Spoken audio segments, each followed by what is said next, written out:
Salut și bine v-am găsit la un nou episod de Traffic Rider. Îmi cer scuze pentru că episodul trecut nu s-a auzit deloc. După cum ați văzut, era muzica dată cam cum este la efecte audio. Dar am oprit muzica. Cred că nu am luat copyright de la ea, dar nu mă interesează. Mi-a dat la Mobizen ceva. Ok. Haideți să facem schimbișuri sau ceva. O să ne apucăm și modul liber până să fac level, pentru că la level 14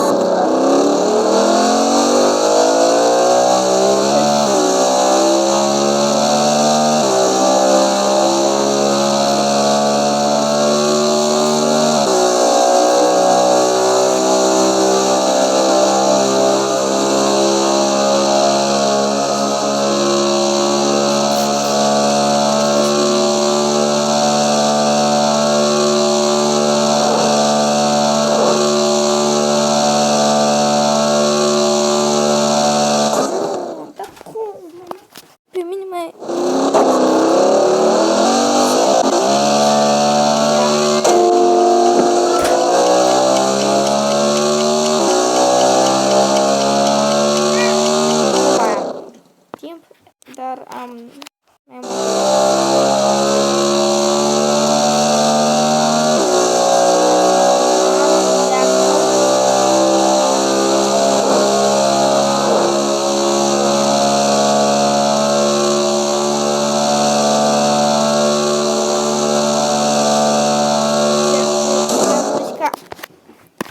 dă muzica.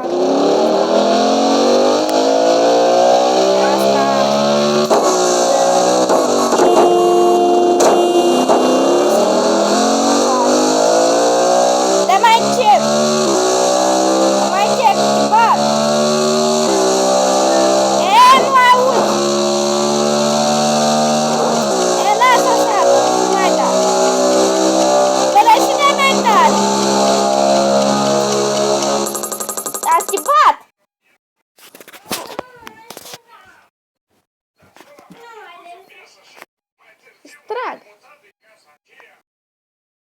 Nu, dar și cine ți-a zis să dai așa încet? Ia de la mine să-ți arăt cum.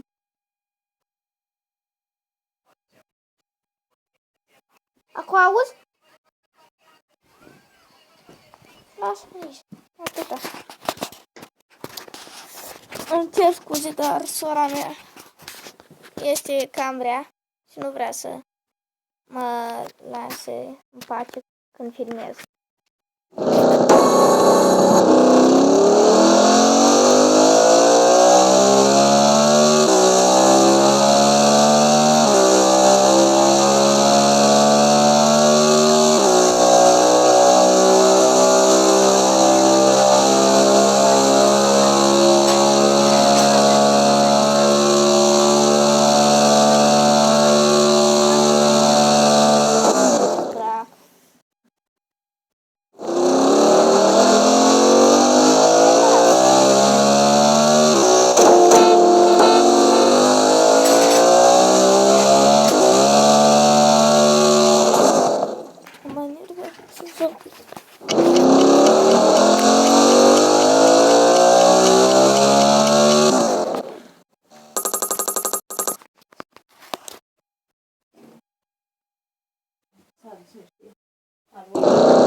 vreți voi pune și un episod de Minecraft. Doar dacă vreți voi să pun un episod. Pentru că am cam uitat de seria aceea. Și de încearcă să nu râs, dar de încearcă să nu râs, văd că nu prea este așa de populară. Adică populară printre mine, nu pentru alți youtuberi. Să văd 18. Wow. Facem oare level acum. Hai să ne jucăm continuu. Seara. Da. Să deblocăm să ne jucăm acest.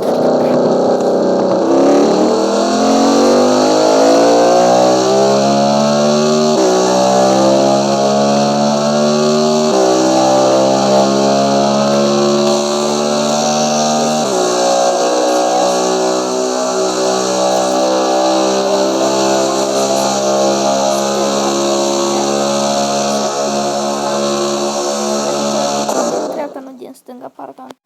Și am făcut și accident. Contrasensurile vin din dreapta. Și asta înseamnă că e de undeva din Anglia, sau din, nu știu, din Anglia, știu sigur că acolo este contrasensul adică contrasensul. Mergi pe partea stângă cu am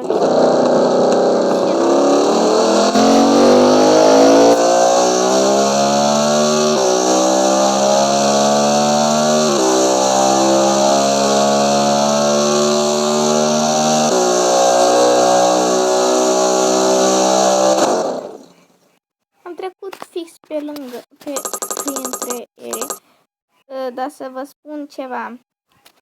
Acest joc nu este chiar atât de realistic după cum credeți voi, pentru că dacă te atingi puțin cu oglinda, exemplu cu oglinda dreaptă, unde este și butonul acela roșu ca să nu înțelegeți greșit,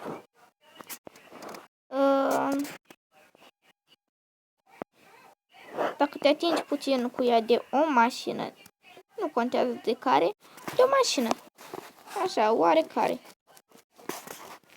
ești mort, adică cazi pe jos, și se sparge tot, nu? Eu cred că dacă te atingi puțin cu oglinda, de dacă ți-o zgâri sau ți-o îndoaie.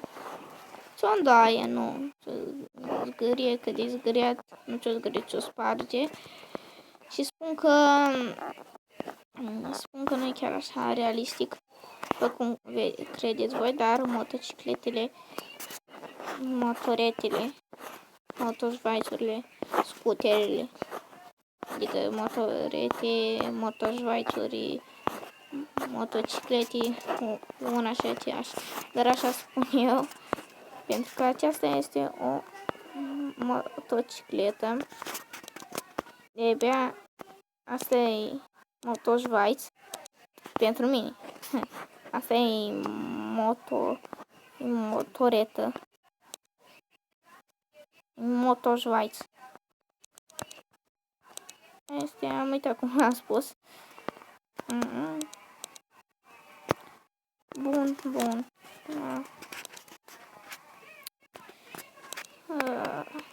Mai ne dăm puțin aici. Pe aceasta.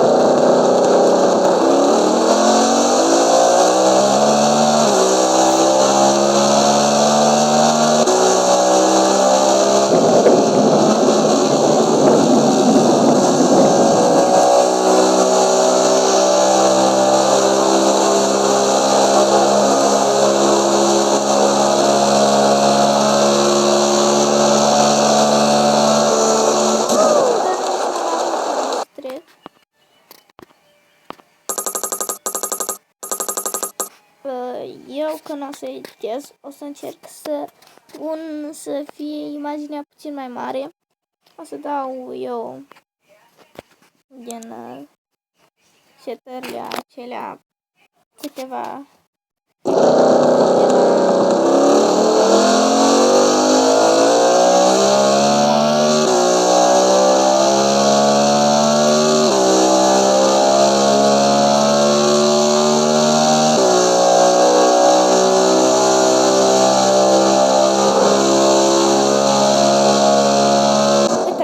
m-am atins decât cu oglinda, deja am murit.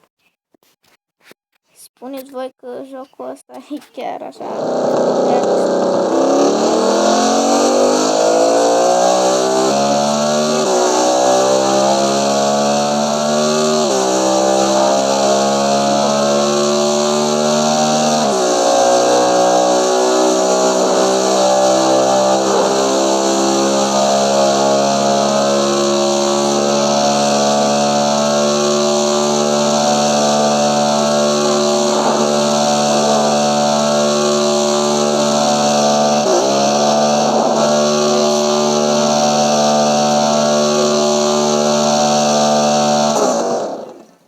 acum de dacă m-am atins, nu știu. Ei, cred că aici o să închei și eu acest episod.